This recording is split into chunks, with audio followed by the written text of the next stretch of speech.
Olá! Estamos de volta com mais um episódio do podcast Não Se Esqueça de Viver Café com Piqui. E eu fiz errado, porque é café com Piqui.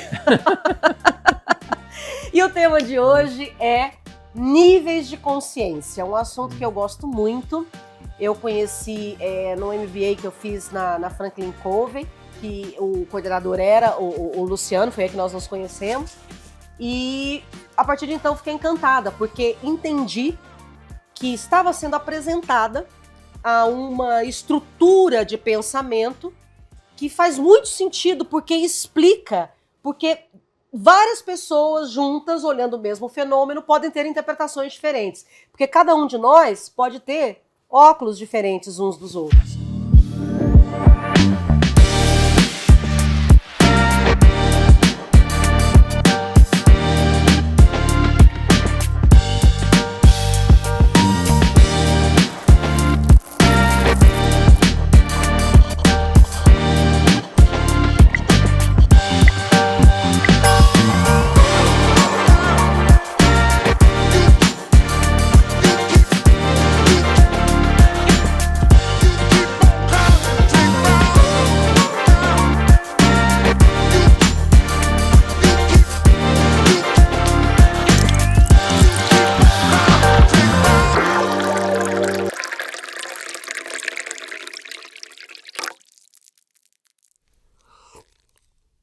Então, com isso, eu passo a palavra para uma das pessoas que mais entende do assunto no Brasil hoje, que é o professor Luciano Alves Meira. É que você falou um negócio... Vulgo meu marido. Falei bobagem? Não, você falou um negócio aí que eu lembrei de um pensamento que poderia ser lido até... Na abertura? Na abertura, na medida em que... Ó, esse aqui, ó. Vamos lá. Esse é do Ken Wilber. Tá? A maioria das pessoas pensa que o que elas veem lá fora é realmente o que está lá fora.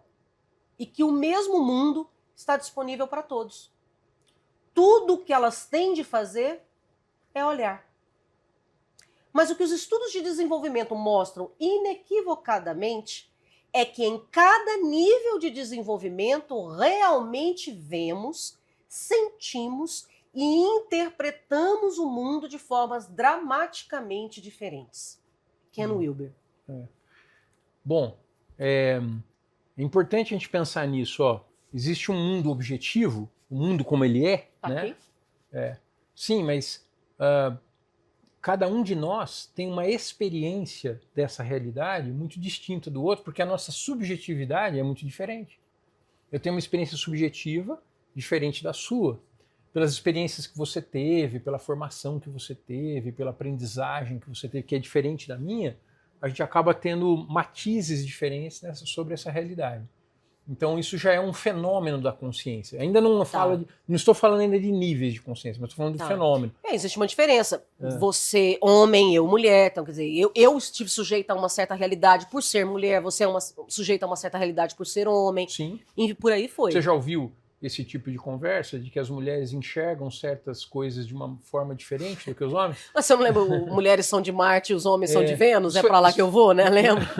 Não, você misturou o título de um livro com um filme. Você fez um mistureba aí. Foi. Que assim, ó, teve um livro escrito na década de 90, Isso. se não me engano, uma psicóloga americana, eu não lembro o nome agora, tá? Mas de repente a gente pode achar. Aqui. Que falava isso, homens são de Marte e mulheres são de Vênus. Isso. Aí acho que a atriz brasileira... A Mônica Martinelli, ela tem fez uma um peça filme, famosa que virou filme. Né? Depois um filme, que é Homens são de Marte e é pra lá que eu vou. Então aí são duas coisas diferentes. Mas, você viu, né? Mas tanto nesse livro quanto nessa peça, tem uma discussão aí de que a forma de enxergar a realidade feminina e masculina não é a mesma. Para o mesmo fenômeno temos outras opiniões. Mesmo fenômeno, mas de forma diferente. Exatamente. Então é disso que estamos falando aqui hoje. Tá? Porque no desenvolvimento humano... a gente passa por estágios de consciência, né? Isso não é, nem sempre foi bem entendido assim, né? Já existiam algumas ideias sobre isso na Idade Média, mas elas só foram sendo assim aperfeiçoadas a partir do século XX mesmo. O século XX foi um século de grandes sacadas, assim, sabe, a respeito do que é o potencial humano e como ele se desenvolve. Então, por exemplo, no século XX começam a surgir estudos mais estruturados, mais bem feitos, mais mais nuançados a respeito da consciência, de como ela funciona. Tá. Né? Mesmo alguém como Piaget, que era um biólogo que virou psicólogo, né? É bem engraçada essa história. Ele começa a observar o suíço, ele começa a observar as crianças, né? Brincando, se socializando e tal. Né? Ele tem uma série de sacadas ali. Hoje já há discussões sobre se assim, o que ele descobriu... Hoje já foi atualizado, né? Tem atualizações, mas isso é assim mesmo, a ciência sempre se atualiza. Exato. Mas ele teve uma sacada muito legal, que inclusive continua real, que é assim, olha, a experiência do bebê no primeiro ano de vida tende a ser uma experiência de consciência bebê-mamãe. Isso. É como a identidade dele não existisse sem a mãe, né? Ou pelo menos do cuidador, da cuidadora. Né? Ele tem uma dependência tão grande do outro e a consciência ainda há um grande hiato de consciência. Na verdade, ele é muito inconsciente, né? Total. Porque ele está indiferenciado com a mãe. A gente já falou aqui, já explicou aqui o que é diferenciação, Isso. Né? Diferenciação e integração. Ele é integrado com a mãe. A consciência identitária dele é assim, eu e minha mãe, ou eu e o ambiente, somos um, né? Ou pelo menos ele não tem como verbalizar isso, porque ele não fala. Mas o Piaget vai ter essa sacada que é isso que ele percebe. Né? Só depois, mais tarde, uma certa idade, né, que a gente vai começar o quê? Ter uma percepção do ambiente, do outro. A gente vai começar a falar, por exemplo, e aí a gente pode dar nome. Quando você dá nome a algo, você objetifica algo. Então você começa a ver isso como uma experiência da sua consciência. Né? Isso aqui é uma bola, isso aqui é uma boneca, isso aqui é um carrinho, isso aqui é uma árvore, isso aqui é o jardim, isso aqui é minha mãe, isso aqui é meu pai. É a descoberta do mundo, é a mente reconhecedora, atuando, né, e fazendo uma separação entre o eu e o não eu. Tá. Né? Isso já é um processo de mudança de nível de consciência. Eu saí de uma consciência indiferenciada, eu, mamãe, para uma consciência diferenciada, eu e tudo que está em minha volta. Né? E tudo que está em minha volta. Né? Então isso é desenvolvimento. Né? Mas aí se descobriu que há outros níveis. E que normalmente nós andamos por esses níveis na medida em que nós vamos crescendo e ficando mais velhos. Né? Mas existem níveis altos que são difíceis para a sociedade atual. Então algumas pessoas vão conseguir chegar, mas não todos. Né? Então olha como é complexo essa ideia. Então pensa numa escada, e essa escada como sendo níveis de consciência. Okay. Nós podemos subir e descer essa escada, nós podemos ficar parados em algum degrau. Eu posso sentar. Você não pula degrau para cima, mas você pode voltar em degraus para baixo. Entendi. Né? Então, a ideia é que nível de consciência é essa estrada de possibilidades e em cada nível você vai enxergar uma coisa diferente. Então, uma metáfora legal para nível de consciência seria um prédio. Olha. Vamos ver o seguinte, você nasceu em Goiânia. Isso. Tinha tantos prédios quanto já tem hoje? Não, de jeito nenhum. Imagina, quando eu era criança, eu e os amigos, os vizinhos, a gente ia brincar no Parque Vaca Brava, que ainda era uma chácara. Olha. Que nem era aquele parque, não. Era uma chácara particular mesmo. Sim. E a gente ia brincar lá, porque era um... Hoje a gente vê um monte de prédio em volta, né? Olha a quantidade todo, né? de prédio que tem ali. Vamos pegar o prédio mais alto que tem em Goiânia. Tá? Eu acho que é o Orion, né? O Orion, não é isso, aquele que tem. Pelo menos diz que. Eu nunca vi, mas diz que mexer a garagem, né? Tem não sei quantos andares para baixo, né? E aí, se juntar com uns 30 e tantos andares para cima, ou 40 e tantos andares. Deve ser, né? Um dos maiores do Brasil, né? Está entre os maiores do Brasil. Então é um prédio muito grande, né? Então, veja, o que você vai ver de Goiânia se você estiver no primeiro andar versus o que você vai ver de Goiânia se você estiver no 30º andar, Super é diferente? Diferente, é muito diferente. Então, à medida que nós desenvolvemos a nossa percepção da realidade, nós enxergamos e respondemos à realidade de forma diferente. Nosso comportamento muda. Muda o modo de ver, que a gente vai chamar então de visão de mundo. A visão de mundo em níveis diferentes é outra. Okay. E muda também o comportamento, porque ela é baseada em valores. Tá? Você valoriza. Pensa assim, o que você valorizava aos 14 anos? O que era importante? O que era legal? O que era cool pra você aos 14 anos? Você lembra? Eu lembro. Eu queria, sei lá, era uma calça Wrangler, né? Eu queria era saber se eu ia ter como ir no Cowboys do Asfalto, que era um show que vinha várias bandas, sabe? Legal. Várias bandas, bandas é ótimo. Várias duplas sertanejas, né? Era isso. Me lembrei que eu tinha 11 anos, eu ia para Guarujá, lá no litoral de São Paulo, e eu curtia muito ver os surfistas. Eu nunca surfei, Tá. mas eu achava que surfistas eram incríveis. Era legal, né, ver aquilo. E aí eu comecei a comprar uns colares com prancha, Hã? assim, que era uma coisa que os surfistas usavam. Era uma mini Você queria prancha. fazer parte daquele mundo, né? Eu punha e ficava assim, eu sou cool, né? Ia pra praia como se eu fosse surfista. Eu não surfava nada. Mas é a valorização. Né? Valor é isso, é o que Com você certeza. valoriza. Então, em diferentes... Acho que todos nós temos essa sensação, né, Luciano? A gente é capaz de olhar para algumas coisas que já passaram e pensar, poxa, nossa, pensar que eu sofri tanto por causa disso, né? Ou desejei tanto isso, ou dei tanta importância para isso e hoje nada, né? A gente já falou em outro episódio sobre egocêntrico, etnocêntrico, pluralista e integral. Pessoal, se alguém quiser encontrar esse episódio, é o 2, tá bom? Legal. E agora a gente volta a falar disso, só que eu vou dar mais nuance aí. Peraí, desculpa, o 2 não, tá? É o 3. Não, é o 2? É o 2 mesmo. Desculpa, gente, é o 2. É o 2. Só que a gente vai voltar a falar disso agora, tá? Só de uma forma com mais nuance, assim, com mais delicadeza. Porque, sim, existem estágios da consciência que são estágios egocêntricos, mas eles também podem ser subdivididos. Existem estágios da consciência que são etnocêntricos, que eles também são subdivididos. E existem estágios mais altos, que são pluralistas, são integrais, estão até o pós-integral. E todos eles estão subdivididos. Isso, existe uma subdivisão. Isso é um estudo. Parece que não é assim, a maioria de nós não tem essa experiência de que é assim tão claro, essa coisa de a pessoa vai amadurecendo e vai mudando. Justamente porque tem idas e vindas. Né? Se a gente sobe na espiral, mas também desce, né, pelas circunstâncias da vida, então significa que não é uma coisa linear. Não. E não é linear. Não. Por isso parece confuso. Mas, objetivamente falando, os níveis estão aí, como potenciais que cada um de nós pode subir. Né?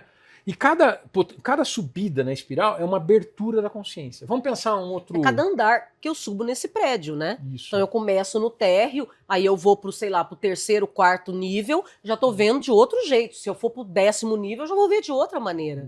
Eu adoro a metáfora da rosa, o botão de rosa que se abre. Se o Marcos puder mostrar, é assim, botão de rosa se abrindo. Né? Claro, leva um tempo. A mesma coisa ocorre conosco, olha. A consciência nasce fechada, egocêntrica. Né?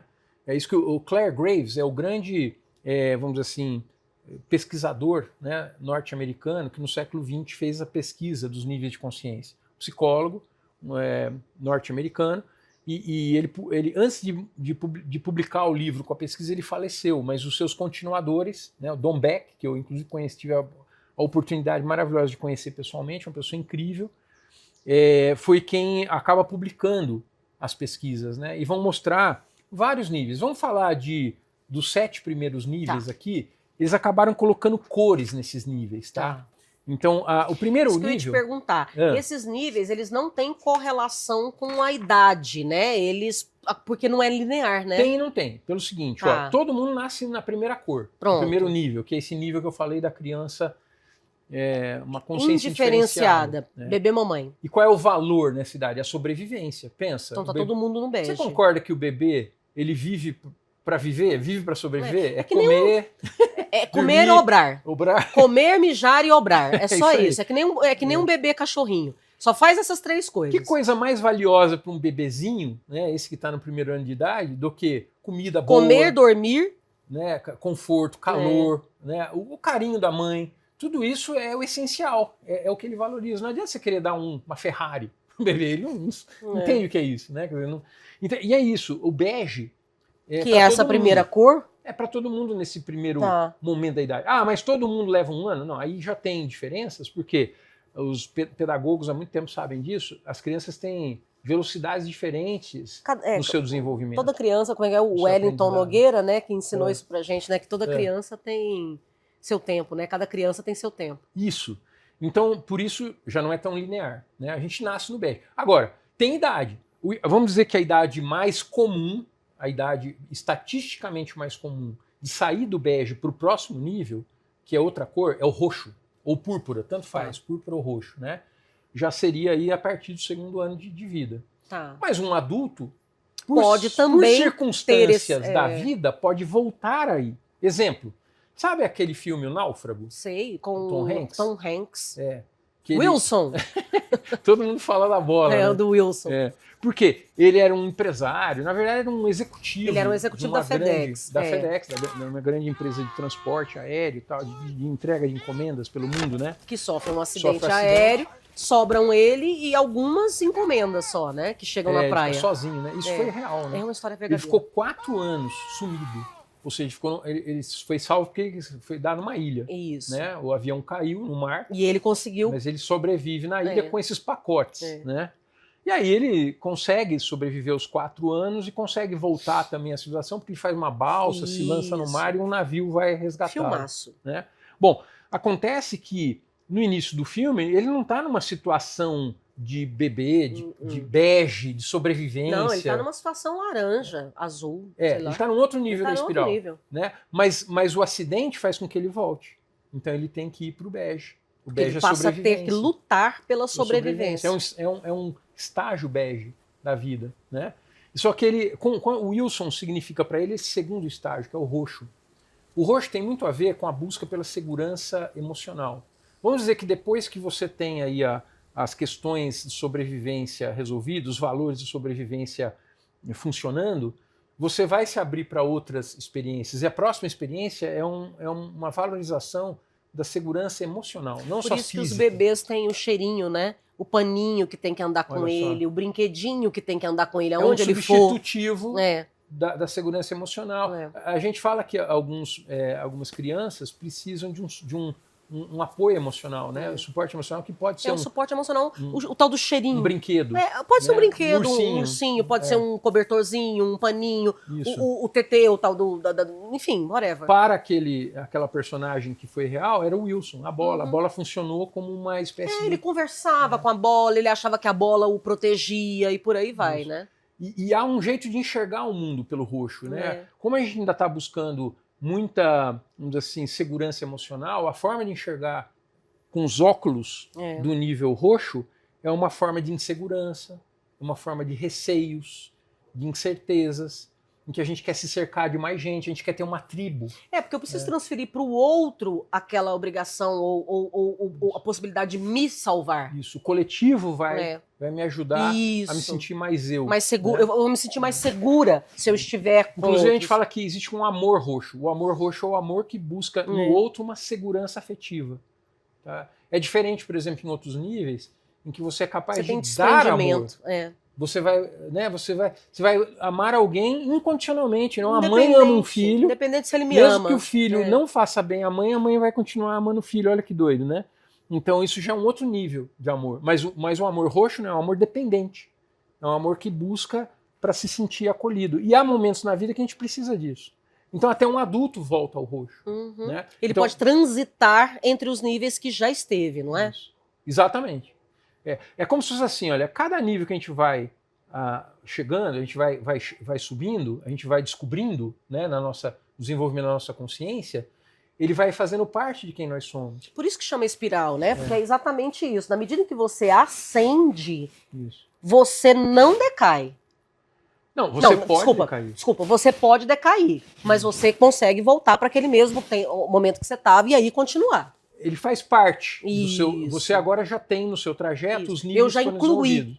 Vamos dizer que a gente espera que uma criança de 3 anos já tenha o bege e o roxo bem... Ela abandone o cheirinho, né? Em algum momento. Não. O suporte emocional, eu digo. Até 3 anos eu estou dizendo que ela está circulando só entre o bege e o roxo. Ah, perfeito. Então são os níveis que ela consegue. Tá? Mas fazem parte da experiência dela. Claro. Mais tarde ela vai entrar num terceiro nível que é o vermelho.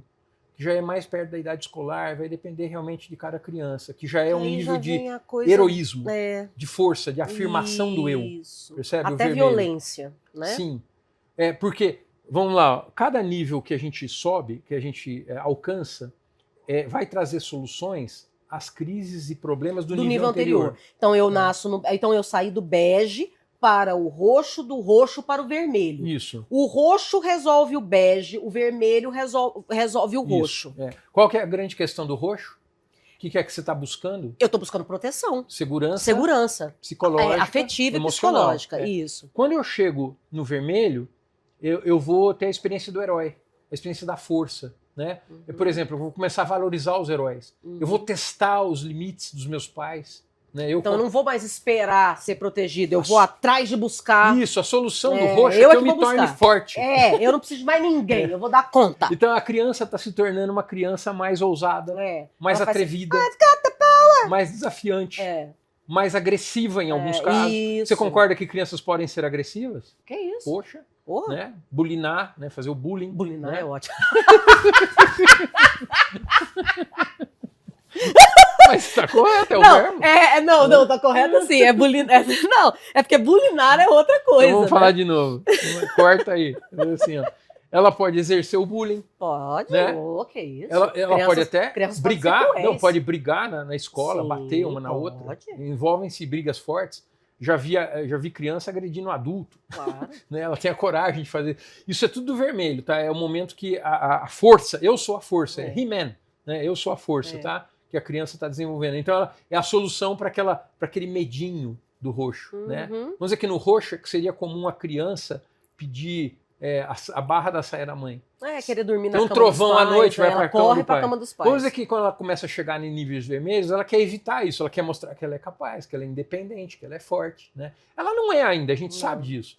Mas ela quer isso, e é isso que é o vermelho. O vermelho é a busca por uma afirmação pessoal, por um heroísmo maior. Percebe? Isso então a espiral vai ser nessa subida. E até o vermelho nós estamos no egocêntrico. Todas as três primeiras cores, bege, roxo e vermelho, são cores egocêntricas de resolução das necessidades pessoais, das minhas necessidades. Toda vez que eu caio na vida, num momento em que eu preciso muito me afirmar ou resolver uma necessidade pessoal muito pungente, um valor pessoal muito pungente, eu estou nos níveis egocêntricos. Eu subo, mas eu posso descer aí. Eu já subi, de repente eu estou mais aqui em cima, mas eu posso ir lá embaixo pegar alguma ferramenta para me defender. Isso. E aí, assim, se tivermos uma saúde psicológica no nosso desenvolvimento, a gente vai passar para outros níveis ainda. A gente vai falar agora do nível etnocêntrico. Isso, né? Agora é o azul. Quando eu subo de um nível para o outro, só uma nomenclatura importante, eu transcendo um nível. Isso. Mas eu também incluo, porque eu não perco esses níveis. Por isso que eu posso voltar. Transcendo, incluindo. Então eu fui do bege para o roxo, transcendi e incluí. Depois eu fui para o vermelho, transcendi e incluí. Isso. Agora eu cheguei no etnocêntrico. O próximo vai ser o azul. Se uma pessoa ficar parada no nível vermelho por muito tempo, se uma criança ou até um adulto ficar muito parado, muito estagnado num nível, é considerado uma patologia na espiral. Não vai prestar, não.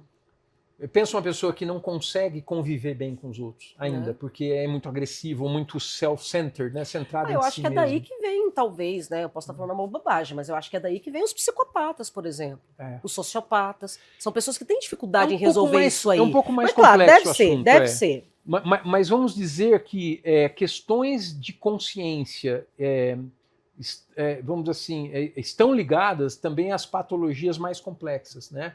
Eu não quero aqui dizer que a espiral explica tudo das patologias psicológicas e psiquiátricas. Nem somos psiquiatras, né? Não quero dizer isso, tá? Então eu não iria nesse lugar. Tá bom. Mas vamos dizer que uma pessoa que está muito presa, tá, a um certo nível da espiral, ela vai experimentar sofrimento e vai gerar sofrimento para as outras pessoas também. Claro. Né? Então tem a ver com patologia, tá? É uma fixação, a gente chama, que ela está presa num nível, tá? Ou quando ela quer se livrar de um nível, por exemplo, você acha que, vamos dizer, uma menina pode ter uma experiência de querer não se alimentar, ela está tentando ficar magra, com certeza. Uma coisa bulímica, bulimia, anorexia. São experiências disfuncionais da alimentação que tem a ver com você querer dissociar o bege. Eu não quero. Entendeu? É como se tivesse alergia daquele... Uma alergia daquele aspecto, isso aí. Né? Então essas são as chamadas patologias da espiral. Não vou falar isso em todos os níveis, mas já deu para entender. Mas eu acho que uma outra patologia do bege que é importante a gente colocar, eu acho que aí sim residem, por exemplo, no bege as patologias sexuais. Também. Né?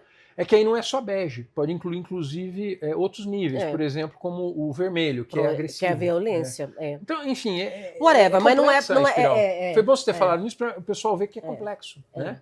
O próximo nível é o azul. O azul já é etnocêntrico. Vamos dizer o seguinte, qual que é o problema das pessoas estarem muito à flor da pele no vermelho? Vamos dizer que tivesse assim, aqui 100 pessoas muito agressivas. Caos. Né? Caos. O azul, ele representa um momento da vida individual ou coletiva em que nós queremos estabilizar as relações sociais. Ordem e progresso. O que você estudou? Direito. Você é formado em Direito. Isso. Você concorda comigo? E eu não estudei Direito, mas você tem mais, vamos dizer assim, certeza do que vai ser dito aqui. Olha. Então confirme se eu estou errado. O direito é uma invenção humana. Uhum. Ele surgiu ali a partir de uns 3.500 anos atrás, o primeiro Código de Hammurabi, né, que é uma espécie de referência dos primeiros códigos civis. Depois você tem Moisés com um código que também é religioso, mas também é civil, é uma mistura.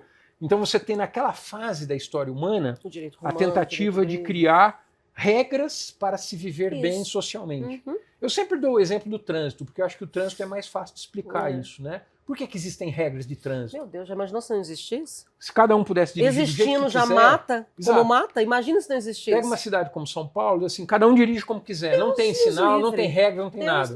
Não dá, o trânsito trava. Na vida, mas esse pensamento está na vida. Leva para a vida. Na vida. Então, a legalidade, os códigos legais, os contratos, vamos dizer assim... protegem direitos, garantem os acordos, direitos. né? São todos eles a procura da sociedade humana por estabilidade. E quem valoriza muito isso está vivendo no nível azul.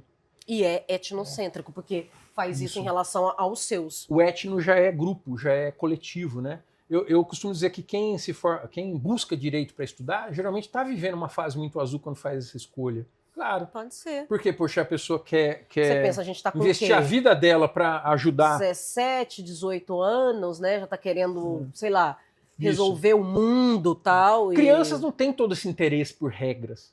Elas geralmente não querem muito regras. Pelo contrário, né? É raro uma criança que interesse aceite em burlá-las, né? Algumas crianças são mais comportadas, a gente fala assim, elas aceitam melhor a regra, mas você não vai dizer que ela valoriza isso. Eu quero leis, quero regra. É que nem uma propaganda uma vez que era uma criança pedindo para comer brócolis. Mas não tem brócolis? Não, eu não quero batata frita, eu quero brócolis. Joga no chão. Eu quero brócolis. Criança não quer leis. Agora, chega uma fase da vida que a gente começa a valorizar isso. Puxa, quero viver numa sociedade justa. Você me falou que quando você fez direito, você estava buscando um pouco desse senso de justiça. Era uma ideia de pensar que tinha muita coisa que tá errada, né? Simplesmente está errada. E eu queria ajudar a resolver e tal. Mas assim, enfim, depois isso muda, claro. Tanto que hoje eu nem trabalho com direito, inclusive. Sim, mas naquela fase foi uma visão de mundo que te moveu. Foram valores que te moveram. Veja, os valores levam ao comportamento. É isso que o Ken Wilber quis dizer com a frase que você leu. Que quando a gente enxerga uma realidade pelas lentes de um certo valor ou de um certo nível da espiral, a gente toma decisões existenciais e se comporta de acordo com esses níveis e com esses valores, faz sentido. Exato. E depois do azul, né? Bom, a fase laranja, na espiral tudo é cor, né? Então a próxima é laranja, ela ainda é etnocêntrica, mas ela já está fazendo uma transição para o pluralismo. É chamada de fase mundicêntrica, tá? Mas ela ainda é etnocêntrica, por quê? É uma fase que busca não a afirmação agora da força pessoal, mas da esperteza, da inteligência. Da ciência. Da ciência também, mas da técnica, de tudo aquilo que leva você ao sucesso, ao crescimento econômico, vamos dizer assim... Inovação. Né? Então é uma fase... Recursos tecnológicos, progresso. Se a gente pegar a história humana, a gente vai ver que cada cor dessa foi mais forte numa certa fase da história. Por exemplo, o bege é característico do homem das cavernas, que a gente chama, né? É um nome que hoje já não é mais tão claro assim, porque não era só caverna. Não era só caverna. Mas aqueles bandos iniciais... O hominídeo. Os bandos iniciais são bege, porque era a busca pela sobrevivência. Enquanto que as primeiras tribos, um pouco mais organizadas, com rituais, tá? A gente já fala que é o roxo.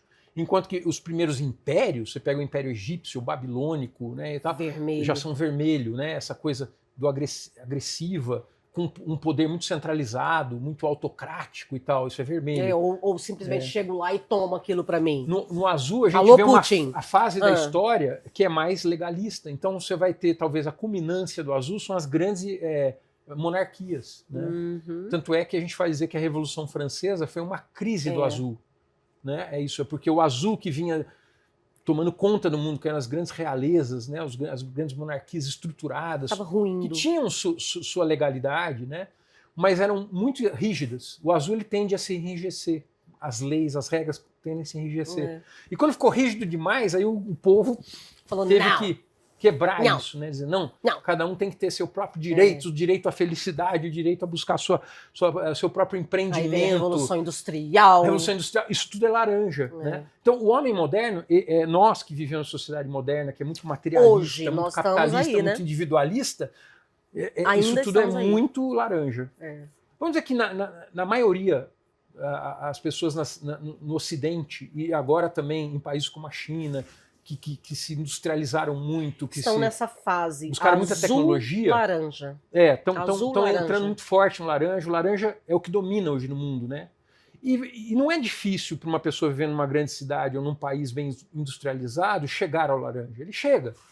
A própria cidade é um simulacro laranja. Os exemplos que ele vê, os estímulos que ele recebe, a escola em que ele estuda, tudo aponta para a ciência, para o conhecimento, para a tecnologia, para a técnica e tal. Então isso leva as pessoas para o laranja. E tem uma hora que a gente acha que a vida é isso, né? Então nós vamos viver para ganhar dinheiro, para enriquecer, é a ideia capitalista, né? Que é muito forte e tal, que é o mundo. Sim, porém, a espiral não para aí. É aí que está, né? A gente está vendo que em todos esses níveis, certos exageros, certas crises pedem um outro nível, não é? A gente já viu isso. Sim, acabamos de ver. O que acontece quando o laranja, que é essa coisa tão empreendedora, materialista, né, crescimento econômico e tal, quando ele é exagerado, né? Aí precisa de uma sensibilidade. Nós estamos vendo dois efeitos, de uma pelo diversidade.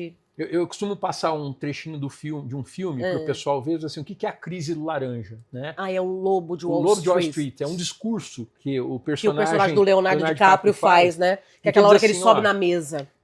Ele diz assim, olha, a única forma da gente ser feliz é ganhar dinheiro. Eu já fui um homem pobre, já fui um homem rico e toda vez eu escolho ser um homem rico, ele fala, né? Então ele acha que a solução existencial é ser rico. Pronto, né? é o dinheiro que vai resolver todos os problemas. Então isso faz parte de um processo de desenvolvimento. Não dá pra gente condenar uma pessoa que busca isso como solução para a sua vida, achando que vai se realizar, porque sim, isso também aparece como uma fase do desenvolvimento. Mas uma vez que o indivíduo tenha realizado uma parte disso, é quase inevitável que ele veja que há um vazio aí. É quase inevitável. Alguns vão demorar mais, alguns vão ficar doentes. Lembra? A patologia fica fixado. Fica muito tempo aí, fica o resto da vida aí, morre aí. Você sabe o que você me faz lembrar? Aquela ideia segundo a qual os enfermeiros, né, de UTIs contam que as pessoas à beira da morte, elas não estão preocupadas com quanto que está o dólar, se a bolsa isso, se a minha empresa aquilo. O que elas falam? Eu gostaria de ter tido mais tempo para minha família, eu gostaria de ter tido mais tempo para apreciar a natureza, quer dizer... Né? As pesquisas com os moribundos sempre acabam mostrando que a valorização das relações afetivas são críticas para a existência e talvez alguns projetos mais essenciais, mais verdadeiros. Eu queria ter sido mais eu. Né? A pessoa não ter me ligado tanto na pressão social. Porque os outros falam, etc. Então, eu falo que nós temos uma crise laranja socialmente, mas não é todo mundo que está conseguindo ir para o próximo nível da espiral, que é o verde. Né? Uma parte da sociedade, segundo as pesquisas indicam aí, uns 25%, tem conseguido alcançar os valores verdes, que são o quê? Uma ruptura com o laranja, olhando para sensibilidade. Né? Porque eu não falei da crise ainda. Deixa eu falar só, voltar um pouco para o laranja. Assim, tem duas crises principais que eu costumo apontar. Tem mais, mas tem duas principais que eu estou apontando. Assim, não dá mais para ficar assim, laranja. É o quê?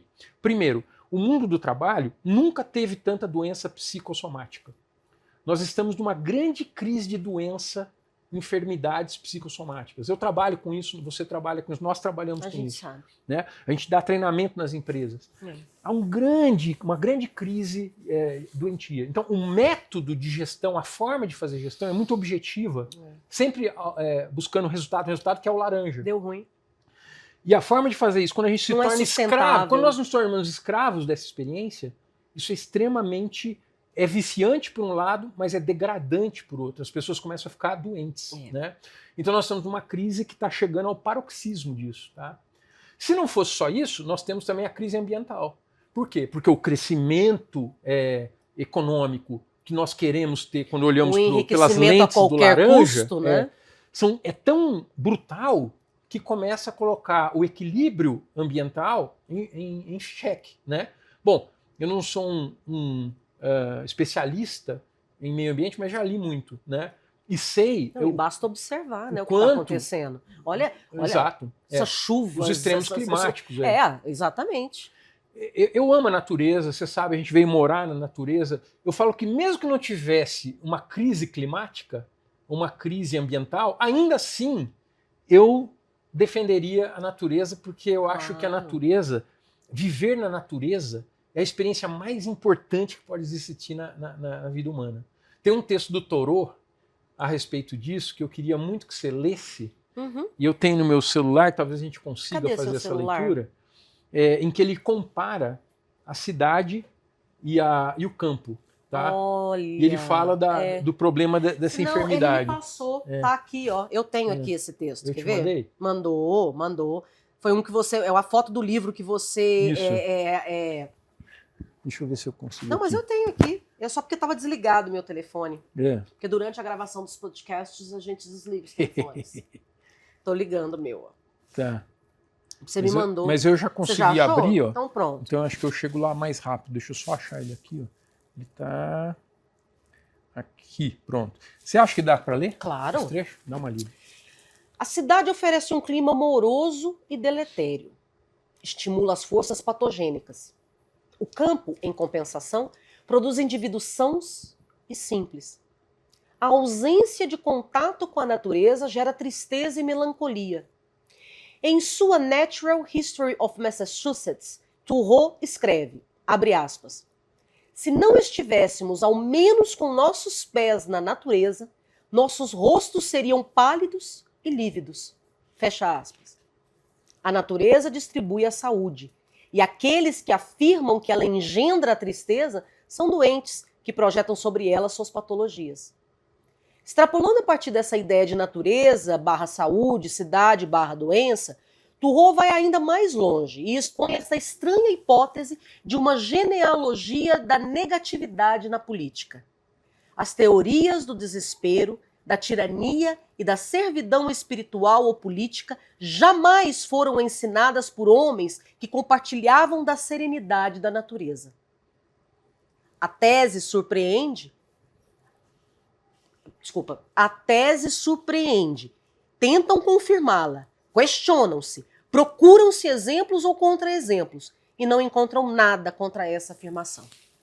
Então por isso que eu falo, olha, claro, nós temos uma questão emergencial que é climática, eu tenho certeza disso. Eu tô convicto e estudo o assunto. Agora, mesmo que não tivéssemos, eu diria, nós deveríamos tratar a natureza de outra forma e voltar a viver menos em cidades grandes e muito mais em contato com a natureza, porque aquilo que é melhor em nós só aflora na natureza. Então a crise do laranja chegou a um ponto em que a gente vai precisar ter esse retorno. Eu falo sempre que o retorno à natureza é o retorno ao si mesmo, né? Então isso é saúde na espiral. Isso é verde. A sensibilidade, também a ideia da cooperação. A cooperação, a democracia, você ter democracia vozes. Profunda. Todos têm direito a trazer sua voz. Diversidade de então, visões. Né, uma liberdade Como é que você convive identitária. Com isso é verde, né? Então nós estamos precisando entrar no verde, mas ter cuidado também, porque existem patologias verdes, que seria o exagero. Quando você começa a combater pessoas que estão em outros níveis de consciência, que vamos dizer assim, o vermelho, ou o azul, ou o laranja. Os verdes tendem a ser muito... Você está numa visão de mundo verde, e você bate com tanta força nos outros níveis que você desperta uma guerra cultural. Você desperta uma certa antipatia, né? Porque claro. A sua visão, ó, os meus óculos são verdes, né? A sua visão verde de mundo é muito complicada para sei lá, alguém que esteja com muito vermelho. Você já ouviu falar essa expressão eco-chato? Opa, é o caso. Então seria a pessoa que se torna um eco-chato e começa a infernizar a vida de todo mundo como se fosse um pregador religioso, vamos dizer assim, que quer também... A gente fala que às vezes a pessoa que bate na porta, todo mundo querendo converter todo mundo, é chato. É o verde. É o religioso chato. Bom, o verde também faz isso. Alguns verdes fazem isso. Só que ele faz isso na questão do meio ambiente. Então, Quando nós temos essas Ou patologias para na diversidade espiral, também. Eles batem muito forte com essa questão da diversidade. nós criamos mais problema do que solução. A gente não sobe na espiral. Nós só podemos subir na espiral de uma forma mais harmoniosa, de compreendendo os níveis, em vez de brigar com os outros níveis, mas compreendendo.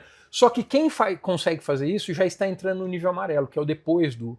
Veja, o verde é o primeiro nível pluralista. Pluralista, é. Ó, já não é nem ego nem etnocêntrico, é pluralista. Já é. Mas aí vem o amarelo, o que a gente vai terminar agora, falando dele, o amarelo é integral, tá? É um nível integral. E esse nível, ele é realmente precioso, né? Porque pouca gente tem chegado nesse nível, né? Os percentuais são mínimos. Essa compreensão integral. Não temos hoje uma apuração exata, mas vamos dizer aí que se tiver 5% é muito da sociedade humana, pouco, tá? Né? Deve ter menos, eu acredito que deve ter 2, 3%. Pouco. Que seria o quê? Uma visão de mundo integradora, que compreende a necessidade de passar pela espiral, a necessidade de todos os níveis, que dialoga com todos eles, que ajuda todo mundo a resolver os seus problemas em cada nível. Que entende que eles estão em outros níveis, né? Entende que todo mundo pode descer. Porque o verde entende, só que o verde bate. O verde entende, mas ele bate. O amarelo não, o amarelo abraça. Quando se fala em amarelo, eu penso, de novo, do Amor Mundi, da Hannah Arendt, eu penso numa coisa que é um pouco, que vai acima, né, da convenção. A gente costuma mostrar até a foto do Mandela, quando fala do amarelo, porque ele conseguiu na África do Sul uma espécie de milagre, né, de unir as pessoas. E era um tecido social totalmente ferido. A gente vê isso no filme, né, no Invictus, né, que é o filme que ele mostra, né, a questão do beisebol lá. Se tinha uma sociedade beligerante, totalmente rachada, de muito ódio, era ali. E, no entanto, um homem que conseguiu desenvolver bastante o seu nível de consciência, ele conseguiu se tornar um ponto de integração. O nível amarelo é um nível integral, integra, junta, une, porque compreende, porque cura, opera como um nível de cura das feridas emocionais, humanas, né? Enfim. O Clare Graves, que foi quem desenvolveu a teoria da espiral, eu vou terminar com essa frase dele. O grande arquiteto, né, da espiral. Tem muita coisa que dá pra falar da espiral, a gente só fez aqui uma apresentação sucinta, não, eu imagino tá? que a gente... Não, mas eu acho interessante a gente falar sobre isso, Luciano, porque sendo uma teoria que nós dois já incluímos muito, já falamos muito, especialmente você, eu acho que é interessante que a gente passe logo esse entendimento, porque a gente vai voltar nisso com alguma frequência, né? Porque foi o que eu disse no começo do episódio. Essa teoria, cara, eu me lembro que na noite, porque a aula era à noite, né? Eu me lembro que naquela noite, quando eu saí da aula e fui dormir, eu demorei demais a dormir, porque eu fiquei assim, parece, meu Deus, mexida. Isso explica. Você fala aí mesmo essa frase, mexida. Eu fiquei muito mexida, porque explicou o mundo. Te deu um mapa, para eu entender o mundo. Wilber, que é o criador aí do movimento chamado Visão Integral, né? Ele tá vivo. É um filósofo Visão americano. Integral. Ele fala assim, olha, o mapa não é o território. Não. E é verdade. Não é mesmo. O território é muito mais complexo. Muito mais amplo, enfim. Mas ter um mapa já é alguma coisa. E a dinâmica da espiral é um mapa. E olha que é um mapa que, quando a gente começa a entronizá-lo, é fantástico. Dá uma lida no que o Clare Graves fala sobre o nível amarelo, por favor. Uma pessoa que chega à dominância do VMM amarelo passa a considerar as regras, o dinheiro, as realizações profissionais e a filantropia como sendo vários substitutos artificiais para a vivência do amor incondicional. Então, o amor incondicional, que no primeiro episódio do nosso podcast você falou do ágape, né, que é um termo que nasceu inclusive com o cristianismo, né? Ele está no amarelo, é um nível amarelo. Quando você consegue trazer pelo menos um pouco para a sua vida de amor incondicional, que seria o quê? Amar as pessoas independente de quem elas são, independente do que elas fizeram, independente do que elas... Né? Você não fica condenando as pessoas moralmente, tá? Você aprende a não julgar. Aliás, outra coisa que vem do cristianismo. Não julgar. Jesus tem você está descrevendo para mim aí Jesus. Você está descrevendo Jesus para mim aí. Então, o amarelo é não julgar. O amarelo é não julgar. Bom, será que o ser humano tem esse potencial? Essa é a pergunta, né? Porque a gente diz assim, a gente não vê isso. Luciano, a gente Isso não é tão palpável. Luciano, né? Para mim, raro.